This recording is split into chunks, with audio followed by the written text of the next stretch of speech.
name's Ty Faruki. I'm a photographer exhibiting here. Could you tell us, how did you find out about the exhibition? How did you get involved? My first initial steps were really for my own project. I wanted to find out a little bit more about what I would expect when visiting Ukraine. So I contacted the Ukrainian Society, and they put me in touch with a lot of good people in Ukraine, and especially Kharkiv, where I was staying.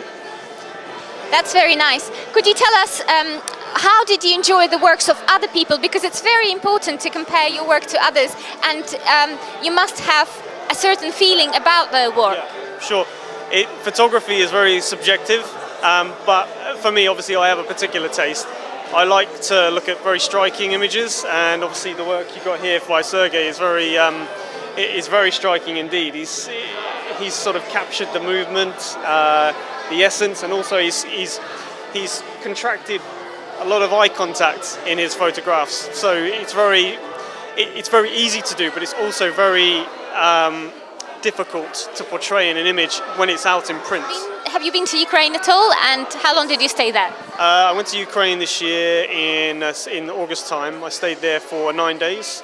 Went to Donetsk and the Luhansk region as well. Stayed there, slept overnight with the soldiers. Got a really good warm welcome from them. They gave up their beds. They didn't even ask me whether I wanted food. They gave it to me anyway. And I just got a really great reception from them. Tell us, right here, right now, you must have seen people looking at your work. Are you satisfied with the turnaround of people? Do you think you got the message to them through your work? I'm satisfied with the people that are coming here. I think as a collective togetherness of photographers exhibiting their work, the message got across. We've got elements of culture, we've got elements of the war, elements of history as well. So I really do think that all of them together really do represent what Ukraine is and what Ukraine is about. But I do think that sometimes you can exhibit your work on your own and put your own story across. But for people to understand more, exhibits like these are needed. More of them are needed indeed. Do you exhibit your own work somewhere? Is it planned to be exhibited somewhere? We can tell people about it, of course. Yeah, of course. It's going to be exhibited. It's going to be my own, which there's going to be 2 exhibits. One will be focusing on the sort of similarities between Bosnian War and the Ukrainian War. Obviously, 2 different subjects, but also at the same point, they have like very strong similarities in the post-war progression. So, as I sort of touched on earlier, was about the landmine issue. Countries that don't sign up to the Geneva Convention tend to go a little crazy with the planting of landmines. And in Ukraine, it's a very big problem at the moment. No one's really drawing enough attention to it. And I think it really does need to be highlighted before it gets out of hand.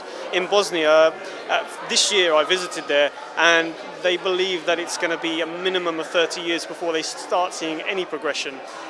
Landmines are going off in the capital of Sarajevo. When mudslides start to come during the rainy season, they slip down further towards the housing, the residential areas. In Ukraine, it's going to be the same issue as well, as if nobody brings any attention to it. And there's no one doing that at the moment. I mean, let alone there being any coverage in the media of the actual war. There needs to be a lot more attention drawn to this aspect, because people live there. And if Donetsk and Luhansk are going to slip away from the Ukrainian authorities, then they're going to be managing themselves, and do they have the resources to take care of themselves? Are they going to be getting any help from Russia? Are they going to get any help from the Ukrainian side? I mean, with the withdrawal of pensions and benefits by the state in Kiev, it doesn't seem like it's going to be a Ukrainian solution, so it's going to have to be an international community and get together, definitely. Do you think there is enough coverage by the British media of the problem currently? Because I think most people think, oh, it's far away, it's miles away, but really it's 3.5 hours flight. It's not far away, no. If you put it generally, if you put it into, if you compare where Ukraine is, it's just above Turkey. That's a tourist destination. So how much further can the conflict stretch? Will it stretch any further? I don't know, but yeah, you're right. It's only 3.5 hours. Especially that the flights have all been shut off towards the east, and if you do want to, you have to get a connecting flight from the capital. And that's a big problem when that starts to happen, when you can't get a direct flight to the east. It used to be, obviously, that you were able to, but now they've been shut off. Tourism will bomb, and people will associate the eastern war with the central part of Ukraine as well. Something really does need to be done, and if it's not done now, then when will it be resolved? Do you think that exhibitions like this will help British public hopefully understand the conflict more and understand the tragedy of it rather than just inconvenience? It does help, but also at the same time we do need an amalgamation of film and pictures. So the films that we had here today, we need more of those. And I think if people are to comprehend the severity of the situation, then we're going to need more filmmakers to come forward, donate their time, their expertise, but also the footage that they've come out with as well. Because we're leaning towards a time in history where everything is more visual.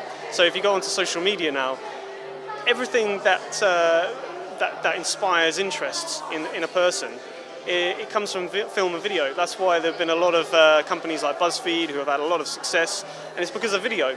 It's not because of anything else. People, the sort of attention spans of everyone is getting shorter and shorter. So pictures help, but film definitely helps as well. For me though, photographs are a lot stronger, but they go hand in hand with film and they go hand in hand with journalism as well. So what is your focal point of this exhibition? What is your favourite part of this exhibition? I think for me it was seeing the differences in opinion that people are expressing here today. I think that a lot of the time when you come to an exhibition like this, and I've been to quite a few as well, not for just my own work but for other people's work as well, it tends to, and I'm going to be honest here, it tends to be a vanity project. So here there's a lot of people who actually show a lot of passion for the cause and the problems that are actually associated with Ukraine. So it's great to see divided opinion, because if we're all thinking the same, is it the right way to think, is it not? But divided opinion sparks a lot of conversation and asks a lot of questions, and that's good to see here today, I believe.